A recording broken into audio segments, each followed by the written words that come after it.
If you want to understand how Ferrari went from building a road-legal Grand Tourer to creating what many still consider the wildest supercar of all time, you need only to look at the Ferrari 288 GTO Evoluzione.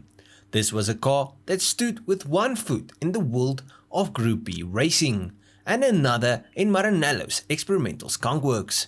A car so extreme that it essentially birthed the Ferrari F40 by accident. It is rare, it's brutal, and it represents the last time Ferrari himself lent his hand to a GT racing program. But here's the thing, while the standard 288 GTO is already considered sacred among Ferrari collectors, the Evoluzione is something else entirely. Only 5 were built, that's it, 5. To put that into perspective, Ferrari made more Enzo prototypes than they did Evoluziones. And unlike most low production Ferraris, this wasn't a stylistic diversion or a commemorative special edition. It was a straight up racing car, born in secret and then abruptly orphaned when the FIA killed Group B in 1986. But to understand why the Evoluzione exists, you need to look at the madness of Group B racing. The FIA, in its infinite wisdom, had decided in the early 1980s that the best way to spice up rallying and sports car racing was to strip away restrictions and let manufacturers build 600 plus horsepower turbocharged lunatics, provided they made at least 200 road-going homologation specials. This was how we ended up with monsters like the Audi Quattro S1, the Peugeot 205 T16, the Lancia Delta S4, and on the sports car side, the Porsche 959. Ferrari, never one to let Porsche have the last laugh, decided to get in on the action. The base car was the newly announced 288 GTO, itself already a thinly veiled homologation special with its 2.8 litre twin turbocharged V8 and lightweight construction. But Nicola Matarazzi, Ferrari's engineering mastermind and the same man who later pushed the F40 into existence, saw more potential. The GTO, he argued, was just the beginning. What Ferrari needed was an Evoluzione, a lighter, faster, more aggressive version built for racing. So, in 1985, Ferrari quietly greenlit a program to build the 288 GTO Evoluzione. The plan was simple: take everything good about the GTO, dial it up to 11 and then use it to go after Porsche in Group B sports car events. What emerged was nothing short of astonishing. The Evoluzione retained the GTO's basic 2.9 litre 90-degree twin turbocharged V8, but turned the wig up so far that it became almost unrecognizable. With new IHI turbochargers, revised intercoolers and extensive reworking, output shot up to 650 horsepower, over 200 more than the road-going GTO. To put that into context, that was more power than a contemporary Formula 1 car from just a few years prior. Then there was the weight. Ferrari didn't just dabble in lightweight materials, they embraced them. The Evoluzione's bodywork was built out of carbon fiber, Kevlar and fiberglass, giving it a dry weight of around 940 kilograms. For comparison, that's lighter than a Lotus Elise, and yet the Evoluzione was packing nearly 4 times the horsepower. The result was a car with a theoretical top speed of around 230 miles per hour. Numbers so outrageous for the mid-1980s that most road cars wouldn't catch up for another 20 years. And the design? Well, if you ever looked at the F40 and thought, hang on, that looks a bit like a 288 GTO with a body kit, that's because the Evoluzione was the literal missing link. The car had the same chopped and flattened stance, the same elongated nose and vast cooling ducts. In fact, the F40 owes much of its aero development directly to the Evoluzione prototypes. Without this car, there would have been no F40. Full stop. But then came tragedy.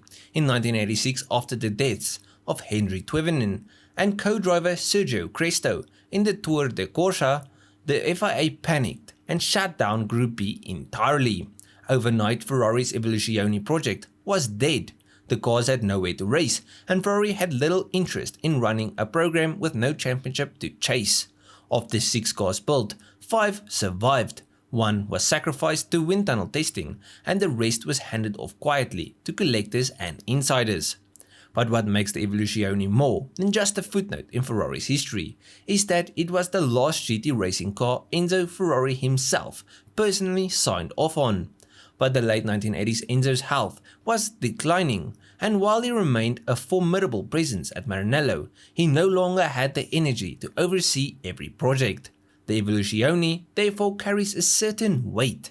It was Enzo's last true racing toy before he passed away in 1988. For Enzo, it must have been bittersweet. Here was a car that embodied everything Ferrari stood for: speed, danger, innovation. Yet it never got to prove itself on the track. The consolation prize was that it became the prototype for the F40, which would go on to achieve near mythical status.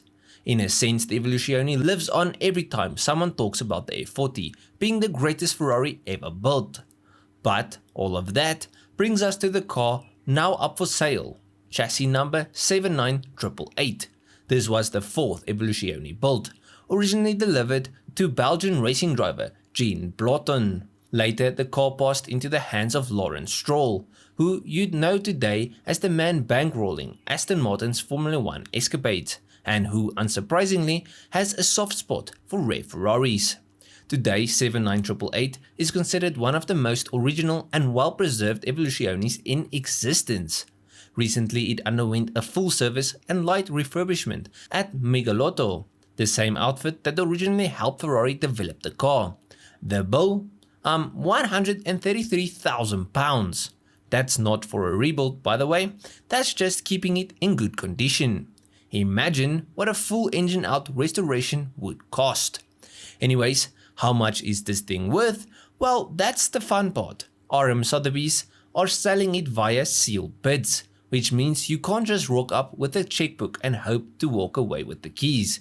You'll be up against collectors with names like Prince Something of Somewhere and hedge fund managers who've already bought everything else worth owning. But let's be honest, this isn't just another Ferrari. This is a bridge between eras, a car that connects Group B madness with Ferrari's road-going legacy. Estimates put its value somewhere in the multi-million-dollar range, considering regular 288 GTOs already fetch north of $3 million, and given the Evoluzione's rarity, its historical significance, and its direct role in creating the F40, we can safely assume you'll need more than $3 million to take this thing home with you. The 288 GTO Evoluzione is one of those cars that could easily have been forgotten, buried under the shadow of its more famous offspring, the F40. But it deserves recognition as more than just a prototype. It was Ferrari's most extreme experiment of the 1980s, a car that distilled everything the brand was about into just 5 chassis.